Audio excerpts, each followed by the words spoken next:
Ambassador Jake Morrison watched through the curved glass dome as the Galactic Council station rotated slowly against the backdrop of unfamiliar stars. For 3 years, he had walked these hallways, breathed the carefully calibrated atmospheric mix, and worked tirelessly to secure humanity's place among the 12 sentient species that govern this sector of the galaxy. "Beautiful, isn't it?" he murmured to his aide, gesturing toward the distant blue-green sphere of Zephyr Prime. 200 years since first contact, and I still find myself in awe every morning. The station's architecture reflected the collaborative nature of the council, a massive translucent dome housing chambers, meeting halls, and living quarters for representatives of all 12 species. Morrison had come to appreciate the subtle cultural touches, the angular corridors preferred by the insectoid Thex, the ambient light calibrated to accommodate the sensitive eyes of the amphibious Nolari, and the gravity differentials in various sectors. Morrison straightened his formal diplomatic uniform, a deep navy with Earth's insignia emblazoned on the shoulder.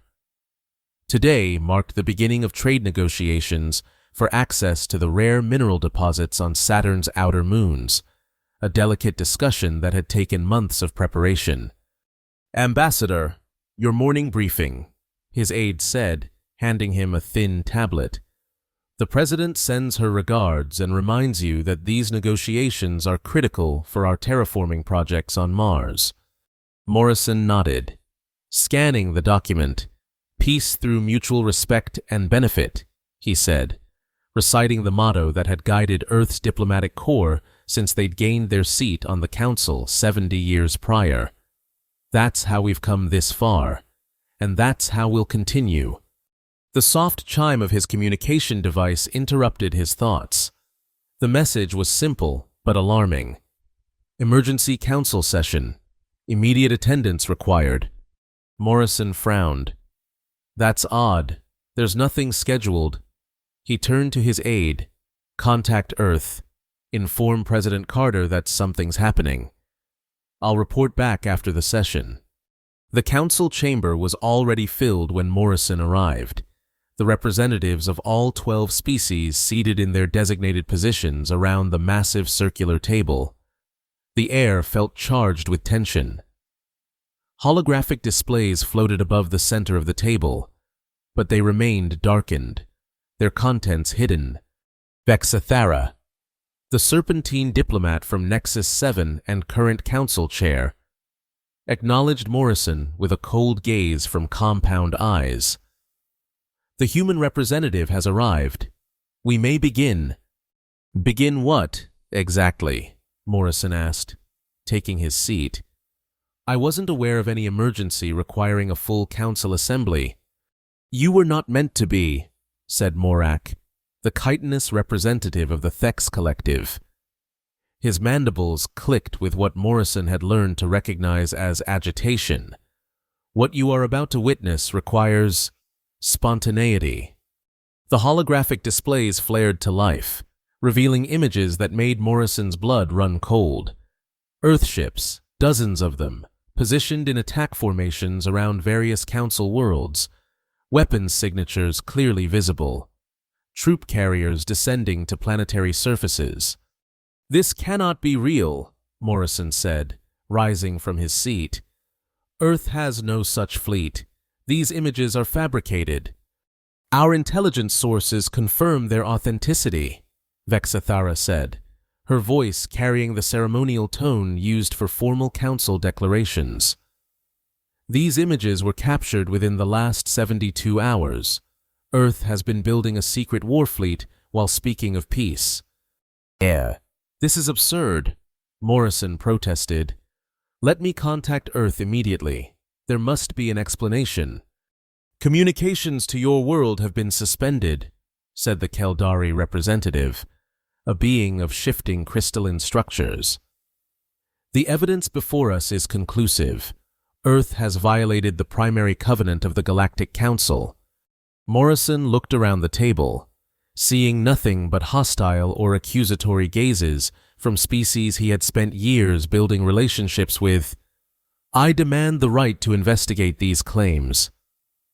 Under Article 7 of the Council Charter, any species accused of violations is granted time to present a defense. That right is forfeited when preparations for war are this advanced, said Morak. The security of all Council species takes precedence. At least allow me to contact President Carter, Morrison pleaded. If there has been some misunderstanding, the Council has deliberated in private session before your arrival, Vexathara announced, cutting him off. The vote was unanimous. Earth is hereby expelled from the Galactic Council, effective immediately. Morrison felt the room spinning around him. This is a violation of every diplomatic protocol we've established. You cannot. Furthermore, Vexathara continued, as Earth's designated representative, you, Jake Morrison, are deemed complicit in your planet's deception and preparation for aggression against peaceful species. 2 security drones detached from the chamber ceiling, hovering on either side of Morrison. He recognized the design. Execution models, used only in the most severe cases of interspecies crimes. This is insanity, he said, his voice rising. I've dedicated my life to peace between our worlds. Your sentence has been determined, said Morak, for crimes against the collective security of the Galactic Council, for conspiracy to commit war against multiple species, and for the deliberate deception of Council representatives. You are sentenced to immediate execution. Morrison backed away from the table. You cannot do this. I demand a formal hearing. I demand witnesses. The evidence speaks for itself, Vexathara said coldly. The sentence will be carried out immediately, as a message to Earth that the Council will not tolerate aggression. At least let me say goodbye to my family, Morrison begged, a last desperate attempt as the security drones moved closer. Your transmission privileges have been revoked, said the Keldari representative. The execution will proceed without delay. The drones activated their containment fields, immobilizing Morrison where he stood. He struggled against the invisible force, his mind racing to understand how everything had collapsed so suddenly. My death will solve nothing, he said, finding a last measure of dignity. If these images are real, which I doubt, killing me will only ensure Earth retaliates. Perhaps, Vexathara acknowledged with cold detachment.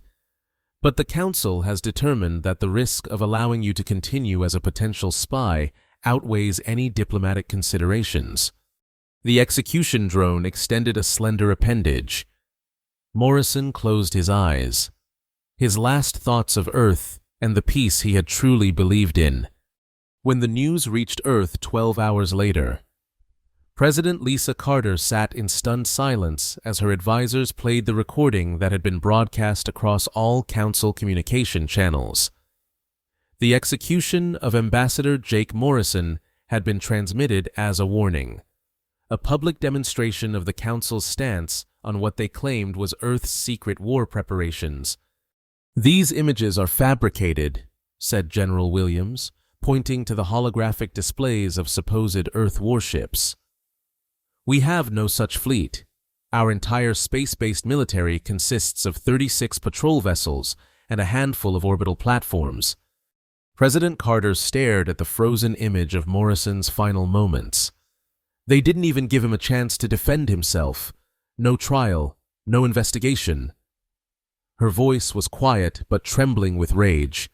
After 70 years of cooperation, of sharing technology, of following their rules and protocols, Madam President, said her Chief of Staff, we need to issue a response. The public is demanding answers. The families of our other representatives stationed on Council worlds need to know what's happening. Carter stood, walking to the window of the Oval Office. Outside, the Washington Monument stood against the clear blue sky, a reminder of humanity's history of both peace and war. Get me Admiral Clark, she said finally. "And activate Lazarus Protocol." The room fell silent. Everyone present knew what those words meant. "Madam President," her Secretary of State began cautiously, "Lazarus is a last resort contingency. If we activate it, they executed our ambassador without trial based on fabricated evidence." Carter interrupted. "They've blocked all communication with our other representatives. What would you suggest as an alternative, Mr. Secretary? A strongly worded message?" No one spoke. "Activate Lazarus," she repeated. "Full deployment. And may God forgive us for what we're about to do." Deep beneath the Colorado mountains, in a facility that officially didn't exist, Dr. Amanda Price received the presidential authorization code that she had hoped would never come. Her hand trembled slightly as she entered her own authentication sequence. Unlocking systems that had been in development for nearly a century. Lazarus Protocol activated.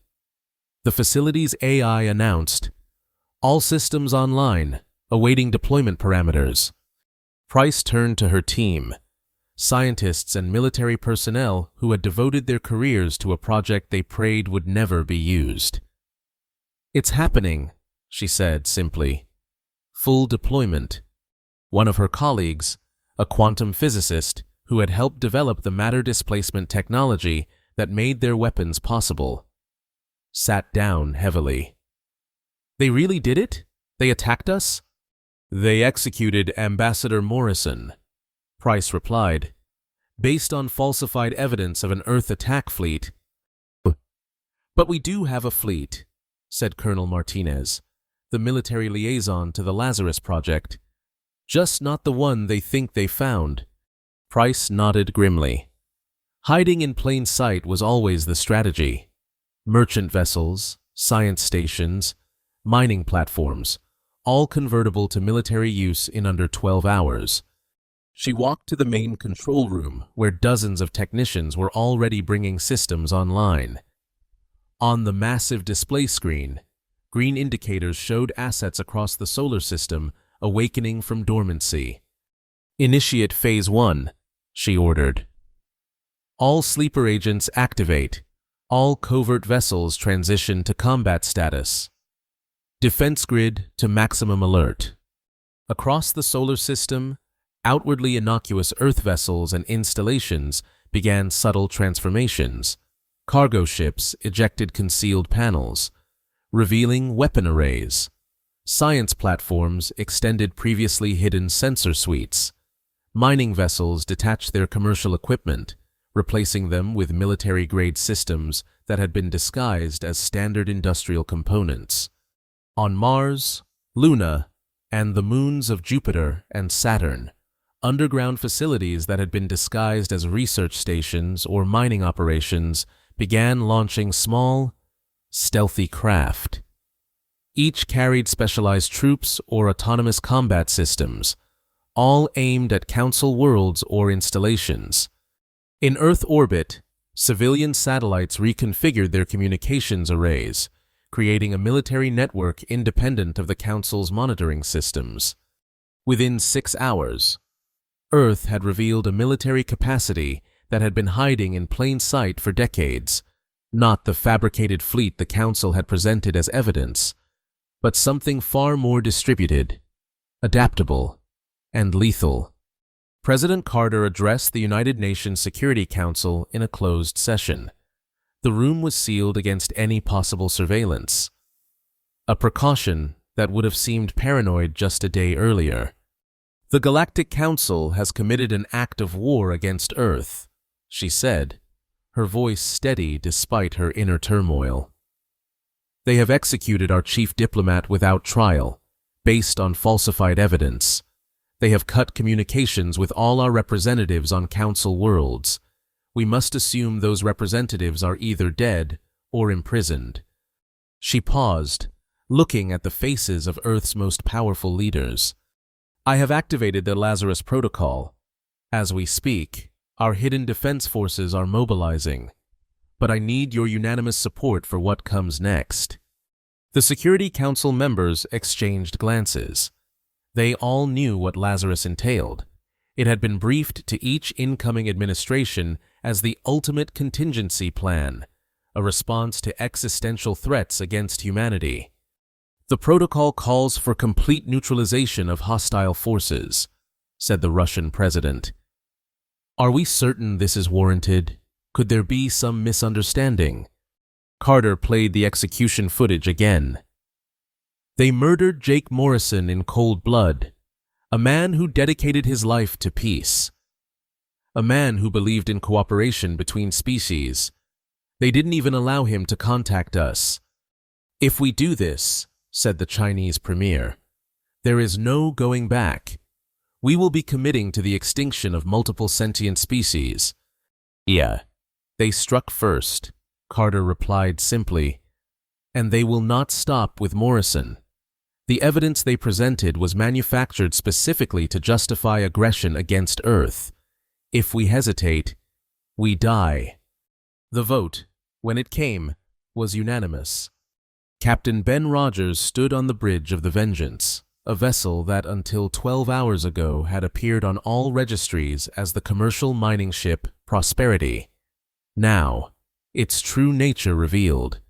It waited in the shadow of Titan, Saturn's largest moon, alongside 24 similar ships. "Final weapon checks complete, Captain," reported his tactical officer. "Kinetic rods at full capacity. Targeting systems locked on Zephyr Prime's capital city and major population centers." Rogers nodded. The kinetic bombardment system, simple in concept but devastating in execution, consisted of tungsten rods that would be dropped from orbit. No explosives, no radiation. Just the pure destructive force of metal cylinders accelerated by gravity to terminal velocity. Clean destruction, if such a thing existed. "All ships reporting ready, sir," said his communications officer. "Admiral Clark has issued the go code. Operation Retribution is commencing across all theaters." Rogers took a deep breath. Like everyone in Earth's hidden military, he had trained for this scenario, but never truly believed it would happen. They had prepared for the worst while hoping for peace. "Commence launch sequence," he ordered. "May God have mercy on their souls, because we will not." Across space, Earth's vengeance unfolded with precisely coordinated fury. On Zephyr Prime, atmospheric conversion robots that had been disguised as environmental monitoring devices activated simultaneously. Originally designed to help terraform hostile planets, they now reversed their function, releasing compounds that would gradually render the atmosphere toxic to the native species while remaining breathable for any humans who might later colonize the world. In the prestigious Biological Research Institute on Nexus 7, 3 human scientists who had been working there for years revealed themselves as deep-cover operatives. They released engineered pathogens specifically designed to target the Thex Collective's unique biology, a silent, invisible weapon that would spread through their population before anyone realized what was happening. And from orbit, Captain Rogers and his fleet launched their payload, thousands of kinetic rods raining down on Zephyr Prime's major cities, each impact equivalent to a small tactical nuclear weapon, but without the radiation.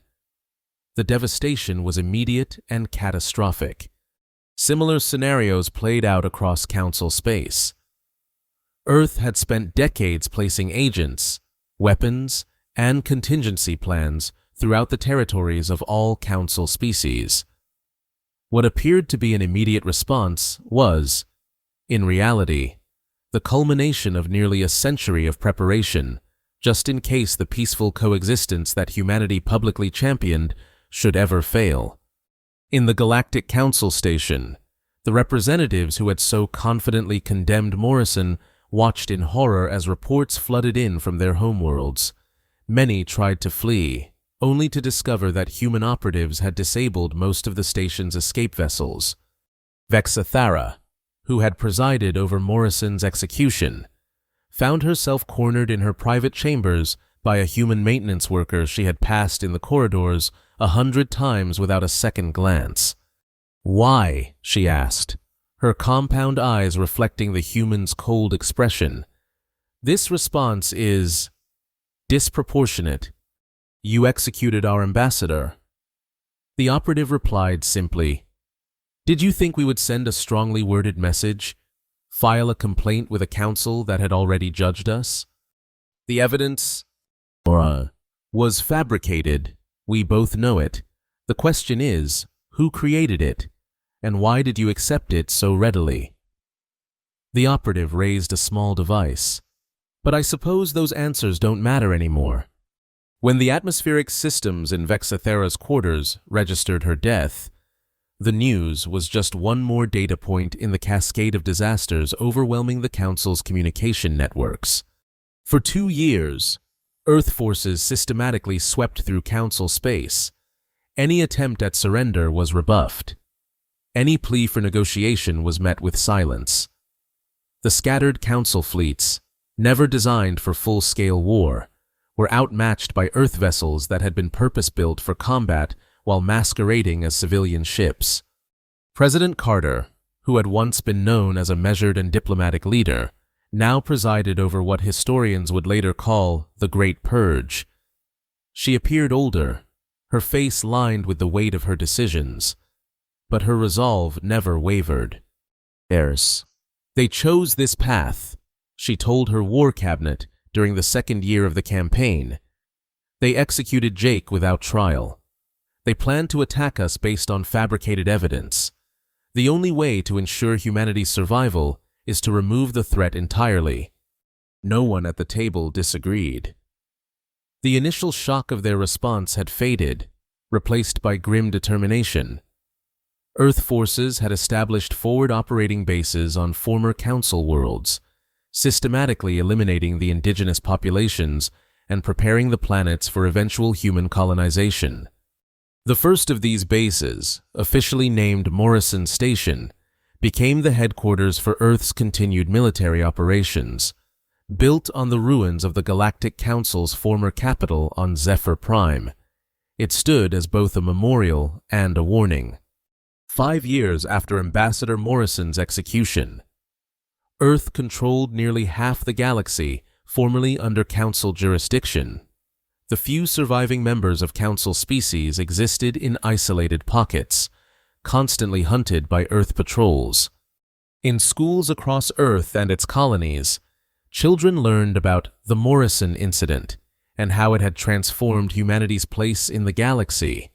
What had begun as a diplomatic execution had ended with humanity's ascension to uncontested dominance.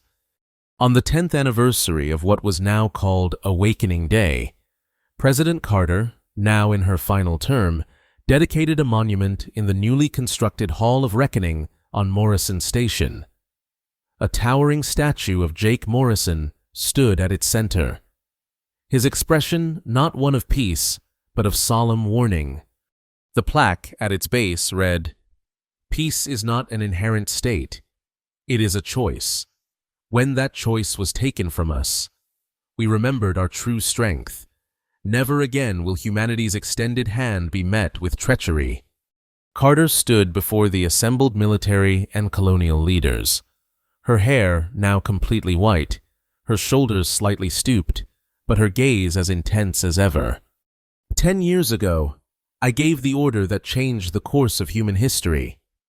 She said, I have lived every day since with the weight of billions of lives, both human and alien, on my conscience. But I have never doubted the necessity of our response. She looked up at Morrison's statue. Jake believed in peace. He dedicated his life to it. But he was naive, as were we all. We believed that other species could value cooperation as we did. We were wrong. And we paid for that mistake with his life. The crowd remained silent. His death taught us the most important lesson of interstellar relations. Respect is born not from diplomacy, but from power. The galaxy now respects humanity not because we are kind, or fair, or just, but because we have proven that we cannot be crossed without devastating consequences.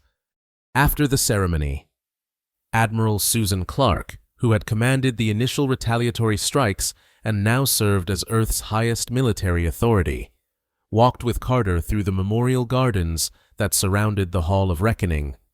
"Do you ever wonder if we went too far?" Clark asked quietly, when they were alone. Carter stopped beside a reflecting pool. "Every day," she admitted. "But then I remember Jake's face in that execution chamber.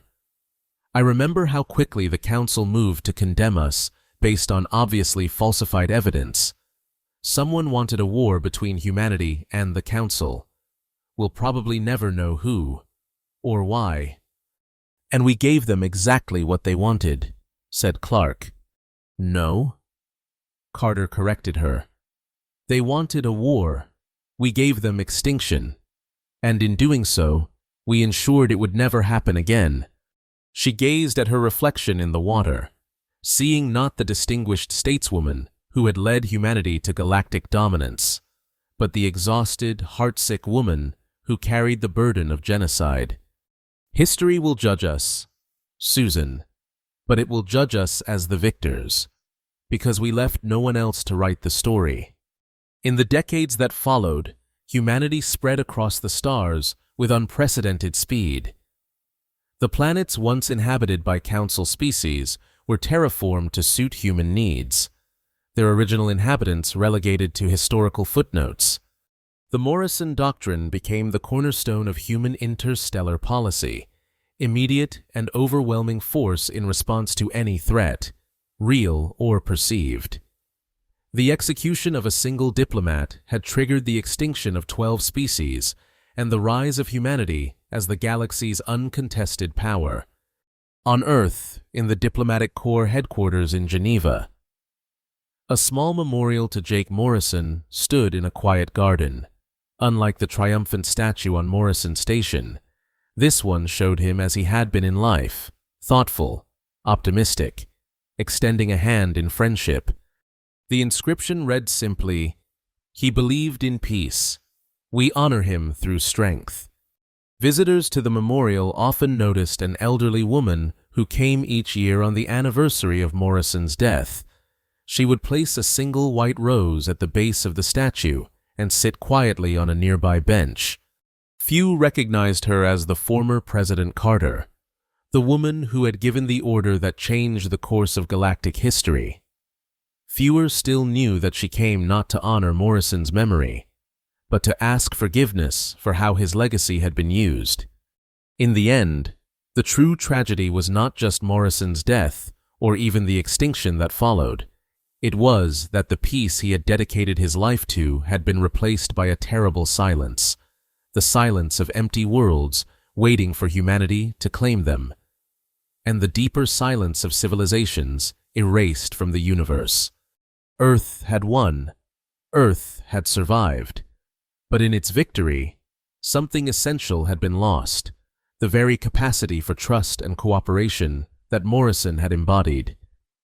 In avenging his death, humanity had killed what he stood for, and somewhere in the vast darkness between the stars, the architects of the original deception, whoever they might have been, could look upon their work and smile at how completely their plan had succeeded.